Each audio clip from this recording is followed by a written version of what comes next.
In today's video, I'm going to teach you how to seamlessly integrate Todoist with Notion using Zapier or Make.com, allowing you to keep your tasks and notes harmonized across both platforms. This process will not only help you stay organized, but also save valuable time by automating the flow of information between your favorite task manager and your go-to note-taking app. Let's dive right in, starting with logging into both your Todoist and Notion accounts. Make sure you have your login credentials handy. If you're already logged in, perfect. If not, take a moment to enter your details and make sure you can access your dashboards for both applications. Once you're comfortably logged in, it's time to head over to Zapier or Make.com, whichever platform you prefer for automation. Today we'll be going over how to use these smart tools to link Todoist tasks with Notion databases. These platforms work like magic, allowing multiple applications to communicate effortlessly with each other without any manual intervention on your part.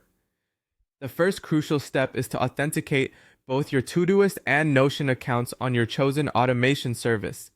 This is where you grant permission for Zapier or Make.com to access certain parts of your accounts, enabling them to perform the necessary actions on your behalf.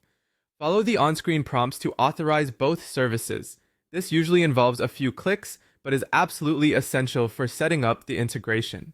With your accounts now connected, it's time to choose what kind of trigger you want to set up within Todoist. You have a variety of options here, such as when a new task is created or when an existing task is completed. This trigger acts as the starting point for your automation, signaling the system to carry out the next set of actions.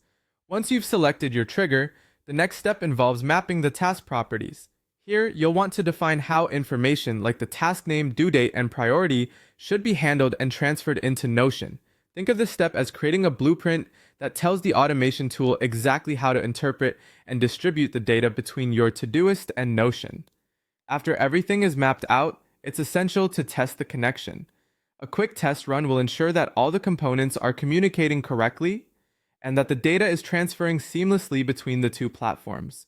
If everything checks out, you can move on to enabling the automation.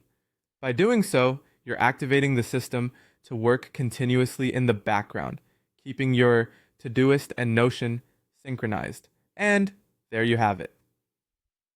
You've successfully set up an integration between Todoist and Notion, enhancing your productivity and organization. You can always revisit these settings to adjust triggers or mappings to better fit your workflow as needed. Happy organizing, and we'll see you in the next video.